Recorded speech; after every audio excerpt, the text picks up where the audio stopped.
ओम श्री हनुमते नमः। जय श्री राम।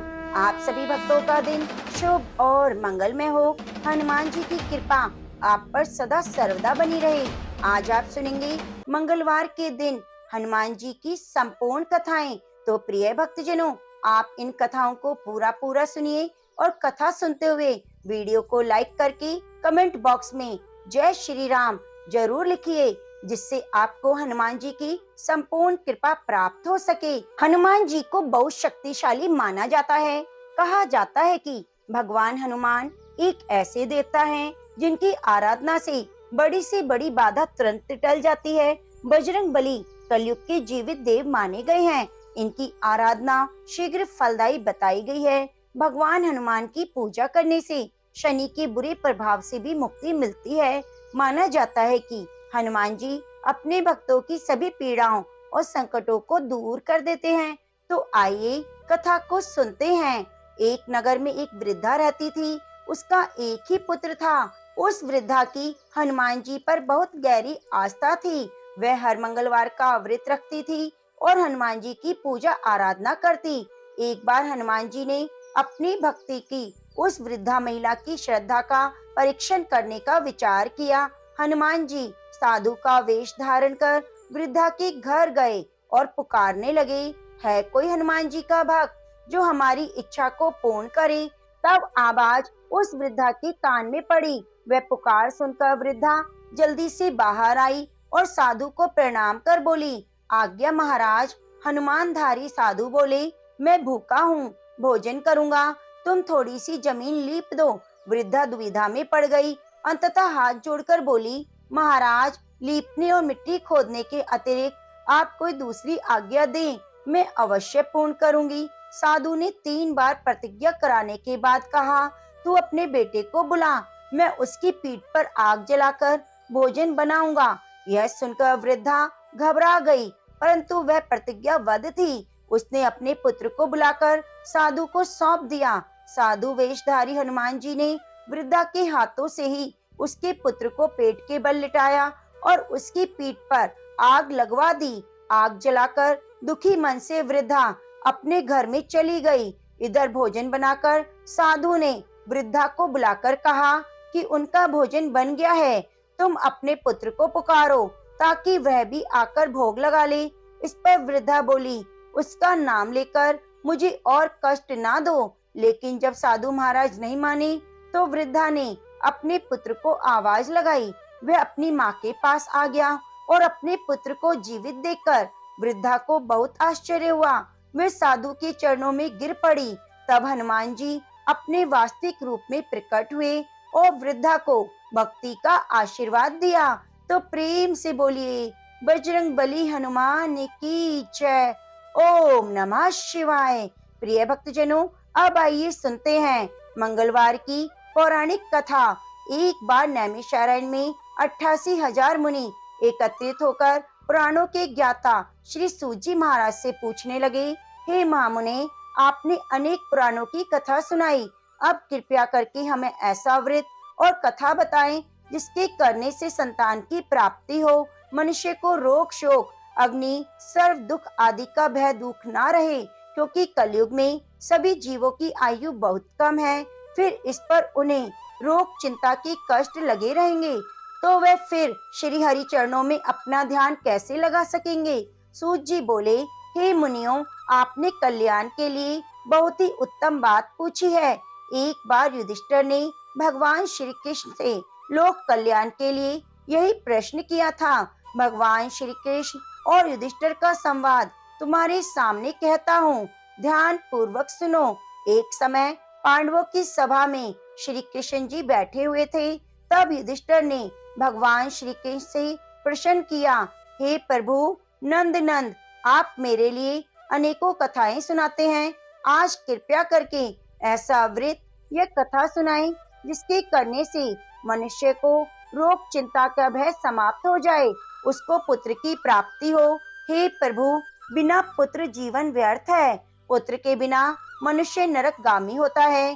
पुत्र के बिना मनुष्य पितृ ऋण से छुटकारा नहीं पा सकता और ना ही उसका पुण्य नरक से उद्धार हो सकता है।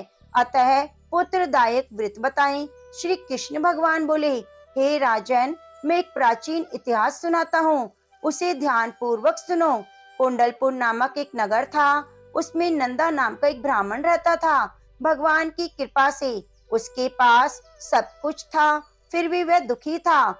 इसका कारण यह था कि ब्राह्मण की स्त्री सुनंदा के कोई संतान नहीं थी। सुनंदा पतिव्रता थी, भक्ति पूर्वक श्री हनुमान जी की आराधना करती। मंगलवार के दिन व्रत करके अंत में भोजन बनाकर हनुमान जी की आराधना करती। मंगलवार के दिन व्रत करके भोजन बनाकर हनुमान जी को भोग लगाने के बाद ही स्वयं भोजन करती।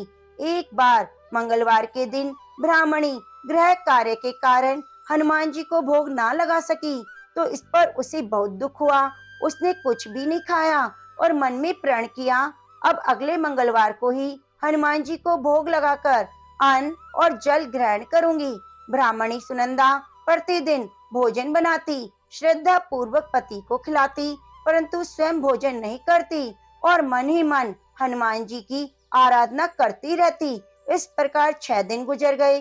ब्राह्मणी सुनंदा अपने निश्चय के अनुसार भूखी प्यासी निराहार रही। अगले मंगलवार को ब्राह्मणी सुनंदा प्रातःकाल ही बेहोश होकर गिर पड़ी। ब्राह्मणी सुनंदा की इस असीम भक्ति के प्रभाव से हनुमान जी उस पर बहुत प्रसन्न हुए और प्रकट होकर बोले, सुनंदा, मैं तेरी भक्ति से प्रसन्न हूँ, तू उठ और वर मांग। सुनंदा अपने आराध्य देव हनुमान जी को देखकर आनंद की अधिकता से विवल हो उठी। श्री हनुमान जी के चरणों में गिरकर बोली, हे प्रभु, मेरी कोई संतान नहीं, कृपया करके पुत्र और कन्या प्रदान करें, आपकी अति कृपा होगी। महावीर जी बोले, तेरी इच्छा पूरी होगी, तेरी कन्या पैदा होगी, उसके अष्टांग प्रतिदिन सोना दिया करेंगे। इस प्रकार कहकर हनुमान जी अंतर ध्यान हो गए। ब्राह्मणी सुनंदा बहुत हर्षित हुई और समाचार अपने पति से कहा।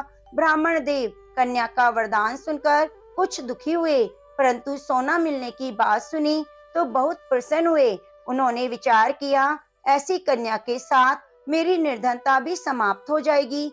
हनुमान जी की कृपा से वह ब्राह्मणी गर्भवती हुई और 10वें महीने में एक सुंदर पुत्री प्राप्त हुई। यह बच्ची अपने पिता के घर में ठीक उसी तरह बढ़ने लगी जिस प्रकार शुक्ल पक्ष का चंद्रमा बढ़ता है। 10वें दिन ब्राह्मण ने उस बालिका का नाम संस्कार कराया। उसके कुल पुरोहितों ने उस बालिका का नाम रत्नावली रखा, क्योंकि वह कन्या सोना प्रदान किया करती थी। इस कन्या ने पूर्व जन्म में बड़े ही विधान से मंगल देव का व्रत किया था। रत्नावली का अष्टांग बहुत सोना देता था। उस सोने से नंदा ब्राह्मण बहुत धनवान हो गया। अब ब्राह्मणी सुनंदा भी बहुत अभिमान करने लगी थी। समय बीतता गया। अब रत्नावली 10 वर्ष की हो गई। एक दिन जब नंदा ब्राह्मण प्रसन्नचित्त था, तब सुनंदा ने अपने पति से कहा, मेरी पुत्री रत्नावली विवाह के योग्य हो गई है, इसलिए आप कोई सुंदर और योग्य वर देखकर विवाह कर दें। यह सुनकर ब्राह्मण बोला, अभी तो रत्नावली बहुत छोटी है। तब ब्राह्मणी बोली, शास्त्रों की आज्ञा है कि कन्या 8वें वर्ष में गौरी, 9वें वर्ष में रोहिणी, 10वें वर्ष में कन्या, इसके बाद रजस्वला हो जाती है। गौरी के दान से पाताल लोक की प्राप्ति होती है, रोहिणी के दान से बैकुंठ लोक की प्राप्ति होती है, कन्या के दान से इंद्र लोक के सुखों की प्राप्ति होती है, और अगर हे पतिदेव रजस्वला का दान किया जाता है तो घोर नरक की प्राप्ति होती है। इस पर ब्राह्मण बोला, अभी तो रत्नावली मात्र 10 वर्ष की है और मैंने तो 16 साल की कन्याओं के विवाह कराए हैं, अभी जल्दी ही क्या है।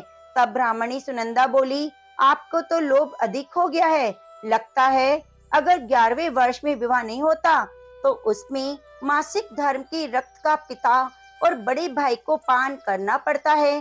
शास्त्रों में कहा गया है कि माता पिता और बड़ा भाई रजस्वला कन्या को देखते हैं तो वे अवश्य ही नरकगामी होते हैं। तब ब्राह्मण बोला, अच्छी बात है, कल मैं अवश्य ही योग्य वर की तलाश में अपना दूत भेजूंगा। दूसरे दिन ब्राह्मण ने अपने दूत को बुलाया और आज्ञा दी कि जैसी सुंदर मेरी कन्या है वैसा ही सुंदर वर उसके लिए तलाश करो। दूत अपने स्वामी की आज्ञा पाकर निकल पड़े। पंपई नगरी में उन्होंने एक सुंदर लड़के को देखा। यह बालक एक ब्राह्मण परिवार का बहुत गुणवान पुत्र था। इसका नाम सोमेश्वर था। दूत ने सुंदर और गुणवान ब्राह्मण पुत्र के बारे में अपने स्वामी को पूर्ण विवरण दिया। ब्राह्मण नंदा को भी सोमेश्वर अच्छा लगा।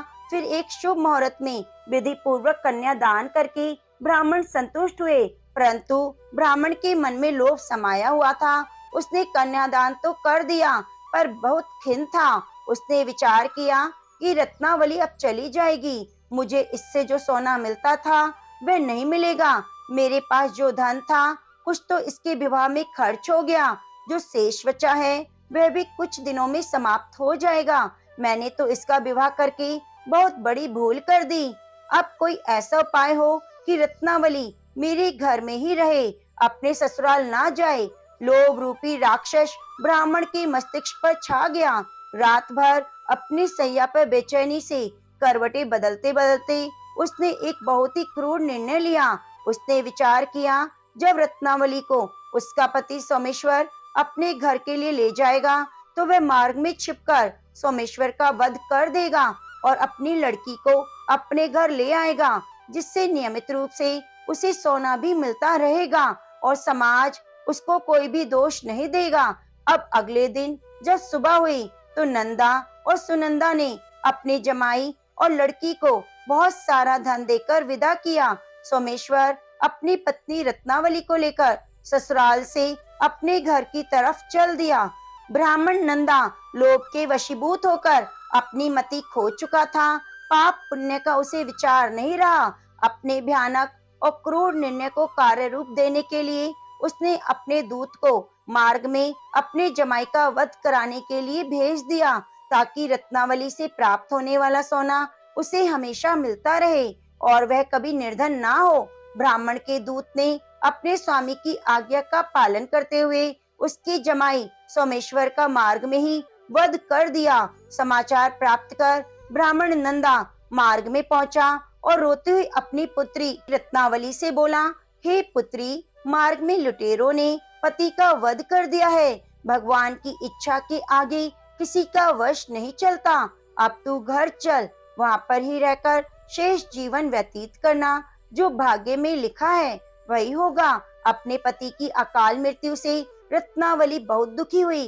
करुण क्रंदन और रुदन करती हुई अपने पिता से बोली, हे पिताजी, इस संसार में जिस स्त्री का पति नहीं उसका जीना व्यर्थ है। मैं अपने पति के साथ ही अपने शरीर को जला दूंगी और सती होकर अपने इस जन्म को, अपने माता पिता के नाम को और सास ससुर के यश को सार्थक करूंगी। ब्राह्मण नंदा अपनी पुत्री रत्नावली के वचनों को सुनकर बहुत दुखी हुआ। विचार करने लगा, मैंने व्यर्थ ही जमाई के वध का पाप अपने सर पर ले लिया। रत्नावली तो उसके पीछे अपने प्राण तक देने को तैयार है। मेरा तो दोनों तरफ से मरण हो गया। धन तो अब मिलेगा नहीं, जमाई वध के पाप भी मिल गया, यम यातना भुगतनी पड़ेगी। यह सोचकर वह बहुत दुखी हुआ। सोमेश्वर की चिता बनाई गई। रत्नावली सती होने की इच्छा से अपने पति का सिर अपनी गोद में रखकर चिता में बैठ गई। जैसे ही सोमेश्वर की चिता को अग्नि लगाई गई, वैसे प्रसन्न होकर मंगलदेव वहां प्रकट हुए। बोले, हे रत्नावली, मैं तेरी पति भक्ति से बहुत प्रसन्न हूँ, तू वर मांग। रत्नावली ने अपने पति का जीवन दान मांगा। मंगलदेव बोले, रत्नावली, तेरा पति अजर अमर है, यह महाविद्वान होगा। इसके अलावा तेरी जो इच्छा है वह वर मांग। तब रत्नावली बोली, हे ग्रहों के स्वामी, यदि आप मुझ पर प्रसन्न हैं, मुझे वरदान दीजिए कि जो भी मनुष्य मंगलवार के दिन प्रातः काल लाल पुष्प, लाल चंदन से पूजा करके आपका स्मरण करेगा, उसको रोग व्याधि नहीं होगी, स्वजनों से कभी वियोग नहीं होगा, सर्प, अग्नि और शत्रुओं का भय नहीं होगा। जो स्त्री मंगलवार का व्रत करेगी वह कभी विधवा नहीं होगी। मंगलदेव ने तथास्तु कहकर अंतर्ध्यान हो गए। सोमेश्वर मंगलदेव की कृपा से जीवित हो उठा। रत्नावली अपने पति को पुनः प्राप्त कर बहुत प्रसन्न हुई। मंगलदेव का व्रत करके मंगलदेव की कृपा से इस लोक में सुख ऐश्वर्य को भोगते हुए अंत में अपने पति के साथ स्वर्ग लोक को गई। तो प्रेम से बोलिए बजरंग बली हनुमान की जय। अब आइए सुनते हैं बजरंग बली हनुमान की कृपा प्राप्त करने के लिए श्री राम जी की महिमा की बड़ी अद्भुत कथा। रावण की वध के बाद श्री राम जी की कीर्ति दूर दूर तक फैल रही थी। वे मर्यादा पुरुषोत्तम कहलाने लगे। तब एक दिन महादेव शिव की इच्छा भी मर्यादा पुरुषोत्तम श्री राम से मिलने की हुई। पार्वती जी को संग लेकर महादेव जी कैलाश पर्वत से उतरकर अयोध्या नगरी के रास्ते पर चल पड़े। भगवान शिव और माँ पार्वती को अयोध्या आया देखकर राम जी बहुत खुश हुए। माता जानकी ने उनका उचित आदर सत्कार किया। स्वयं भोजन बनाने के लिए रसोई में चली गई। इसी बीच भगवान शिव ने श्री राम जी से पूछा, आपके सेवक हनुमान जी दिखाई नहीं दे रहे। तब श्री राम बोले, वे बगीचे में हैं। शिव जी ने श्री राम जी से बगीचे में जाने की अनुमति मांगी। पार्वती जी का हाथ थामकर बगीचे में आ गए। बगीचे की खूबसूरती देखकर उनका मन मोहित हो गया। आम के घने वृक्ष के नीचे हनुमान जी दीन दुनिया से बेखबर गहरी नींद में सोए हुए थे। एक लय में खर्राटों से राम नाम की ध्वनि उठ रही थी। चकित होकर शिवजी और माता पार्वती एक दूसरे की ओर देखने लगे। माता पार्वती मुस्कुरा उठी, वृक्ष की डालियों की ओर इशारा किया। राम नाम सुनकर पेड़ की डालियां भी झूमने लगीं। इनके बीच से भी राम नाम उच्चारित हो रहा था। शिवजी की इस राम नाम की धुन में मस्त मग्न होकर खुद भी राम राम कहकर शिवजी नाचने लगे। माता पार्वती भी अपने पति का अनुसरण करने लगी और अपने कोमल पैर थिरकाने लगी। शिवजी और माता पार्वती के नृत्य से ऐसी झनकार उठी कि स्वर्ग लोक के देवतागण भी आकर्षित होकर बगीचे में आ गए और राम नाम की धुन में सभी मस्त हो गए। माता जानकी भोजन तैयार करके प्रतीक्षा कर रही थी, परंतु संध्या गिरने पर भी अतिथि घर नहीं पधारे। तब अपने देवर लक्ष्मण जी को बगीचे में भेजा। लक्ष्मण जी तो स्वयं को श्री राम का सेवक ही मानते थे, इसीलिए बगीचे में आकर जब उन्होंने धरती पर स्वर्ग का नजारा देखा तो स्वयं भी राम नाम की धुन में झूम उठे। माता जानकी तो परेशान हो रही थी कि अभी तक भोजन ग्रहण करने कोई क्यों नहीं आया। उन्होंने श्री राम से कहा, भोजन ठंडा हो रहा है, चलिए हम ही जाकर बगीचे में सबको ले आएं। तब राम जी बगीचे में गए तो वहाँ राम राम की धुन मची हुई थी। हनुमान जी गहरी नींद में सोए हुए थे। उनके खर्राटों से अभी तक राम राम निकल रहा था। जब श्री राम जी भाव विह्वल हो उठे, राम जी ने हनुमान जी को नींद से जगाया और प्रेम से उनकी तरफ निहारने लगे। हनुमान जी प्रभु को आया देखकर शीघ्रता से उठकर खड़े हो गए। नृत्य की सभा भंग हो गई। शिव जी खुले कंठ से हनुमान जी की राम भक्ति की सराहना करने लगे। हनुमान जी सकुचाकर लेकिन मन ही मन बहुत खुश हुए। श्री सिया राम ने भोजन करने का आग्रह भगवान शिव से किया। सभी लोग महल में भोजन करने के लिए चल पड़े। माता जानकी भोजन परोसने लगी। हनुमान जी को भी श्री राम ने पंक्ति में बैठने का आदेश दिया। हनुमान जी बैठ तो गए, परंतु आदत ऐसी थी कि राम जी के भोजन परोसने के बाद ही सभी लोग भोजन करते थे। आज श्री राम के आदेश से पहले ही भोजन करना पड़ रहा था। माता जानकी हनुमान जी को भोजन परोस रही थी, परंतु हनुमान जी का पेट नहीं भर रहा था। सीता जी कुछ समय तक तो उन्हें भोजन परोसती रही, फिर समझ गईं, इस तरह से तो हनुमान जी का पेट नहीं भरेगा। उन्होंने तुलसी के एक पत्ते पर राम राम लिखा और भोजन के साथ हनुमान जी को परोस दिया। तुलसी पत्र खाते ही हनुमान जी को संतुष्टि मिली और वे भोजन खाकर उठ खड़े हो गए। भगवान शंकर ने प्रसन्न होकर हनुमान जी को आशीर्वाद दिया कि आपकी राम भक्ति युगों युगों तक याद की जाएगी, आप संकट मोचन के नाम से जाने जाएंगे। तो प्रेम से बोलिए सियावरी रामचंद्र भगवान की जय। अब आइए सुनते हैं राम नाम महिमा की दूसरी कथा। महादेव जी को एक बार बिना कारण के किसी को प्रणाम करते देखकर पार्वती जी ने पूछा, आप किसको प्रणाम करते हैं प्रभु? तब शिव जी ने अपनी धर्म पत्नी पार्वती से कहा, हे देवी, जो व्यक्ति एक बार राम कहता है उसे मैं 3 बार प्रणाम करता हूँ। पार्वती जी ने एक बार शिव जी से पूछा, आप शमशान में क्यों जाते हैं? यह चिता की भस्म शरीर पर क्यों लगाते हैं? उसी समय शिव जी पार्वती जी को शमशान ले गए। वहाँ एक शव अंतिम संस्कार के लिए लाया गया। लोग राम नाम सत्य है कहते हुए शव को ला रहे थे। शिव जी ने कहा, देखो पार्वती, इस शमशान की ओर जब लोग आते हैं तो राम नाम का स्मरण करते हुए आते हैं। इस शव के निमित्त से कई लोगों के मुख से मेरे अति प्रिय दिव्य राम नाम निकलता है। उसको सुनने में शमशान आता हूँ और इतने लोगों के मुख से राम नाम का जप करवाने में निमित्त बनने वाले इस शव को मैं सम्मान करता हूँ, प्रणाम करता हूँ और अग्नि में जलने के बाद उसके भस्म को अपने शरीर पर लगाता हूँ। राम नाम बुलवाने वाले के प्रति मुझे इतना प्रेम है। एक बार शिव जी कैलाश पर पहुँचे और पार्वती जी से भोजन मांगा। तब पार्वती जी विष्णु सहस्त्र नाम का पाठ कर रही थी। पार्वती जी ने कहा, अभी पाठ पूरा नहीं हुआ, कृपया थोड़ी प्रतीक्षा कीजिए। तब शिव जी ने कहा, इसमें तो समय और श्रम दोनों लगेंगे। संत लोग जिस तरह से सहस्त्र नाम को छोटा कर लेते हैं और नित्य जपते हैं, वैसा उपाय कर लो पार्वती। पार्वती जी ने पूछा, वह उपाय कैसे करते हैं? मैं सुनना चाहती हूँ। तो शिव जी ने बताया, केवल एक बार राम कह लो, तुम्हें सहस्त्र नाम भगवान के 1000 नाम लेने का फल मिल जाएगा। एक राम नाम 1000 दिव्य नामों के समान है। तब पार्वती जी ने वैसा ही किया। भगवान बोले, श्री राम राम रामेति रमे रमे मनोरमे सहस्त्र नाम तत् तुल्य राम नाम बरानने।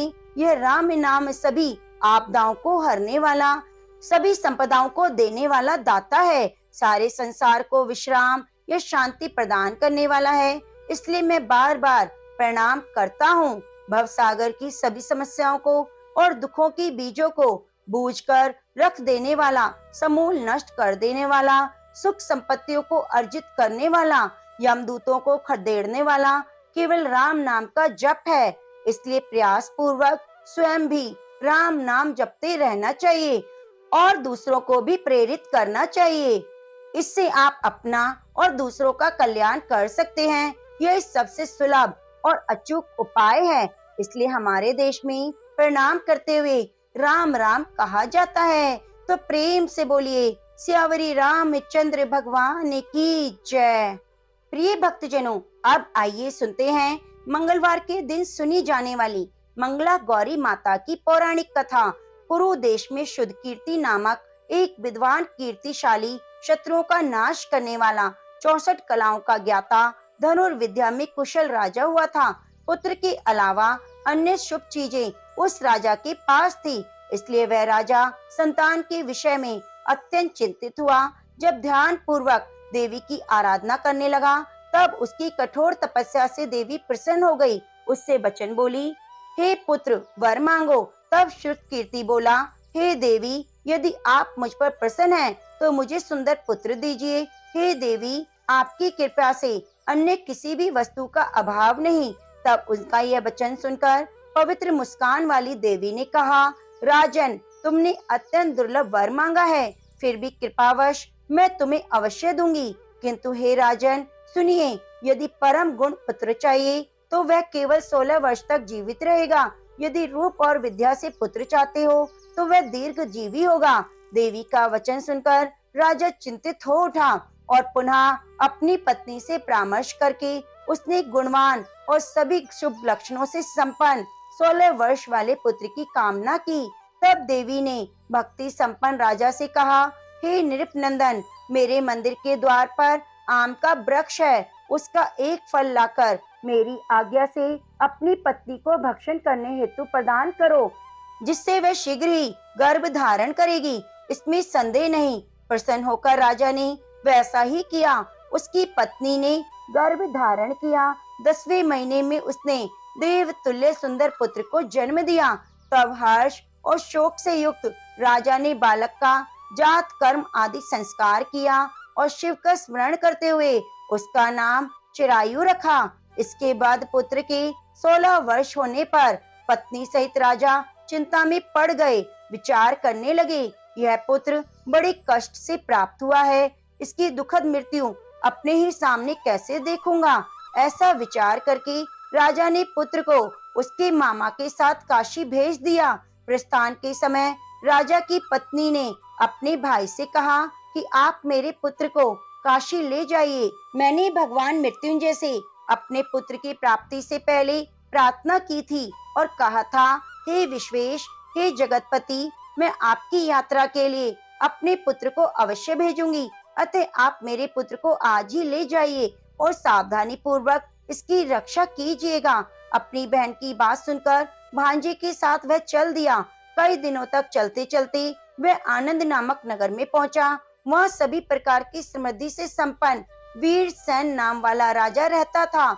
उस राजा की एक सर्व लक्षण संपन्न युवा अवस्था प्राप्त मनोहर और रूप लावण्य में मंगला गौरी नाम की कन्या थी।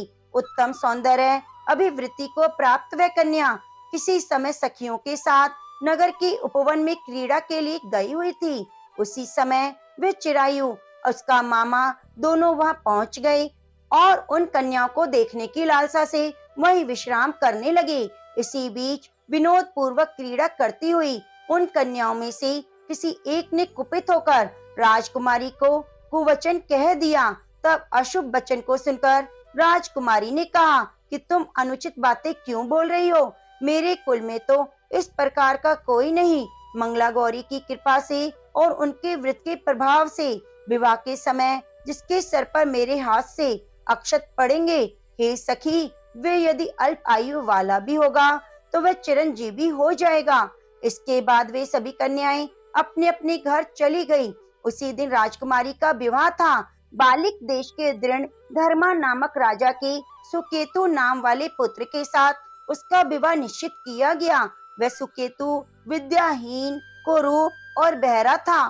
तब सुकेतु के साथ आए हुए उन लोगों ने विचार किया, इस समय कोई दूसरा श्रेष्ठ वर ले आना चाहिए और विवाह संपन्न हो जाने के बाद वह सुकेत पहुंच जाए। तो उन लोगों ने चिरायु के मामा के पास जाकर याचना की, आप इस बालक को हमें दे दीजिए जिससे हमारा कार्य सिद्ध हो जाए। इस पृथ्वी पर परोपकार के समान दूसरा धर्म नहीं। तब उनकी बात सुनकर चिरायु का मामा मन ही मन प्रसन्न हुआ, क्योंकि इसने उपवन में पहले ही कन्या मंगला गौरी की बात सुन ली थी। फिर भी उसने एक बार कहा कि आप लोग इसे किस लिए मांग रहे हैं? कार्य की सिद्धि हेतु वस्त्र अलंकार आदि मांगे जाते हैं, वर तो कहीं नहीं मांगा जाता।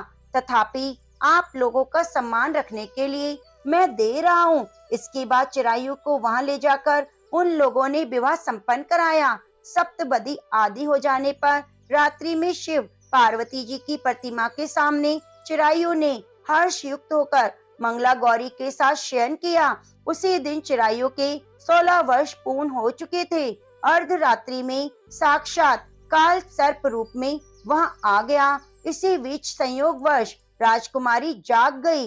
उसने उस महासर्प को देखा और भय से व्याकुल होकर कांपने लगी। तभी कन्या ने धैर्य धारण किया, 16 उपचारों से सर्प की पूजा की और पीने के लिए दूध दिया। उसने दीनता भरी वाणी में सर्प की प्रार्थना की और स्तुति की। मंगला गौरी प्रार्थना करने लगी कि मैं उत्तम व्रत को करूंगी जिससे मेरे पति जीवित रहें, जिस तरह से चिरकाल तक जीवित रहें, आप वैसा कीजिए।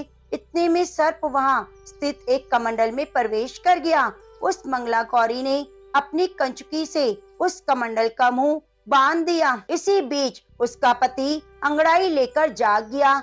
अपनी पत्नी से बोला, प्रिय, मुझे भूख लगी है। तब वह अपनी माता के पास जाकर खीर, लड्डू आदि ले आई। उसके द्वारा दिए हुए भोज्य पदार्थ को उसने प्रसन्न मन होकर खाया और भोजन के बाद हाथ धोते समय उसके हाथ से अंगूठी गिर गई। तांबुल खाकर वह पुनः सो गया। उसके बाद मंगला गौरी कमंडल को फेंकने के लिए जाने लगी।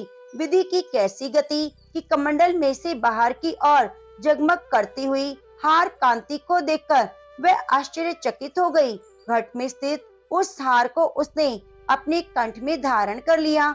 इसके बाद कुछ रात शेष रहते हुए चिरायु का मामा आकर उसे ले गया। इसके बाद वर पक्ष के लोग सुकेत को वहां ले आए। उसे देखकर मंगला गौरी ने कहा, यह मेरा पति नहीं।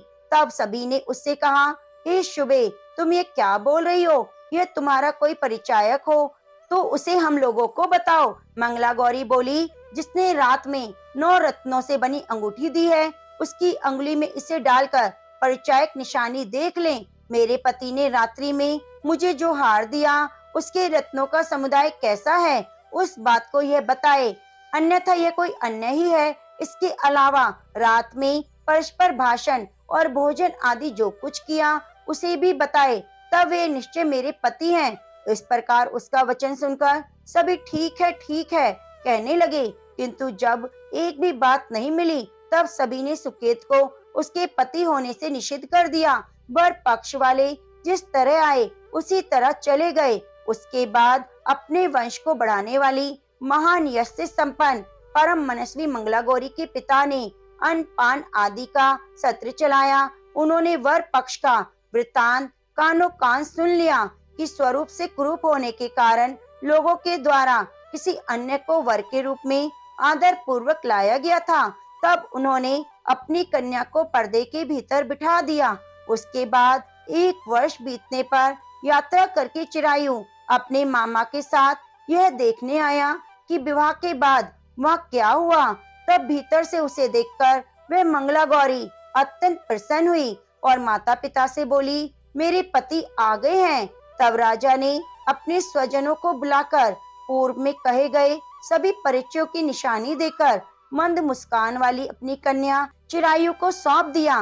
राजा ने शिष्ट जनों को साथ लेकर विवाह का उत्सव कराया। इसके बाद राजा वीरसेन ने वस्त्र आभूषण आदि सोने घोड़े रथ आदि देकर विदा किया। उसके बाद कुल को आनंदित करने वाली वह चिरायु पत्नी और मामा को साथ लेकर सेना के साथ नगर पहुंचा। लोगों के मुख से उसे आया सुनकर माता पिता को विश्वास नहीं हुआ। उन्होंने सोचा, यह कैसे हो गया।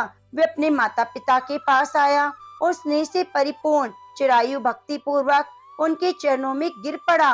तब अपने पुत्र का मस्तक चूमकर उन दोनों ने परम आनंद प्राप्त किया। पुत्र वधू मंगला गौरी ने भी सास ससुर को प्रणाम किया। तब सास उसे अपनी गोद में बिठाकर सारा वृतांत पूछने लगी। हे मामुने, तब पुत्र वधू ने भी मंगला गौरी के उत्तम व्रत महात्म्य का और जो कुछ घटित हुआ सब वृतांत बताया। जो कोई भी इसका श्रवण करता है, कहता है, सुनता है कथा को, उसके सभी मनोरथ पूर्ण हो जाते हैं। तो प्रेम से बोलिए, मंगला गौरी माता की जय। प्रिय भक्तजनों, यदि आपको कथा अच्छी लगी है तो वीडियो को लाइक कीजिएगा, शेयर कीजिएगा और चैनल को सब्सक्राइब कर लीजिएगा। कृपया हमारे चैनल पर नित्य प्रति अपलोड होने वाली कथाओं को भी जरूर सुनिएगा। धन्यवाद।